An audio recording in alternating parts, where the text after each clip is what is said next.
காரைக்குடி ரயில் நிலையத்தில் மின்மய பராமரிப்பு பணிக்கான ரயில் நிறுத்தி வைக்க தனி ரயில் பாதை அமைப்பு. ரயில் போக்குவரத்தில் மாற்றம். மின்மயம் பராமரிப்பு பணிக்கான ரயிலை நிறுத்தி வைப்பதற்காக காரைக்குடி ரயில் நிலையத்தில் தனி ரயில் பாதை அமைக்கப்பட்டு வருவதால் காரைக்குடி வழியாக செல்லும் ரயில் போக்குவரத்தில் மாற்றம் செய்யப்பட்டுள்ளதாக தெற்கு ரயில்வே மதுரை கோட்ட பொது மேலாளர் அறிக்கை வெளியிட்டுள்ளார். இந்த சிறப்பு ரயிலை நிறுத்தும் வசதி ஞாயிற்றுக்கிழமை மே 19 அன்று ஏற்படுத்தப்பட உள்ளதாகவும் இதற்காக தனி ரயில் பாதை அமைத்து தற்போது உள்ள ரயில் பாதைகளோடு இணைக்கும் பணி நடைபெற உள்ளதாகவும் இதன் காரணமாக காரைக்குடி வழியாக இயக்கப்படும் ரயில் போக்குவரத்தில் சிறிய மாற்றம் செய்யப்பட்டுள்ளதாக தெரிவிக்கப்பட்டுள்ளது.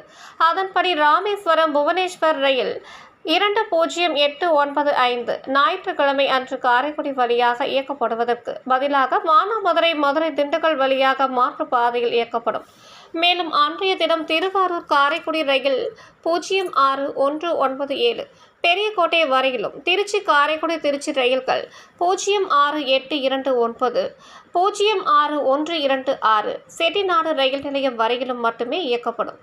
அன்றைய தினம் காரைக்குடி திருச்சி காரைக்குடி ரயில்கள் 06830 06125 மற்றும் திருச்சி ராமேஸ்வரம் திருச்சி ரயில்கள் 16849 16850 முழுமையாக ரத்து செய்யப்படும். அன்றைய தினம் காரைக்குடி திருவாரூர் ரயில் 06198 காரைக்குடியில் இருந்து மாலை 6 மணிக்கு புறப்படுவதற்கு பதிலாக இரவு 7 மணிக்கு 1 மணி நேரம் தாமதமாக புறப்படும் என தெற்கு ரயில்வே அறிவிப்பு செய்துள்ளது.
சரவணா ஓ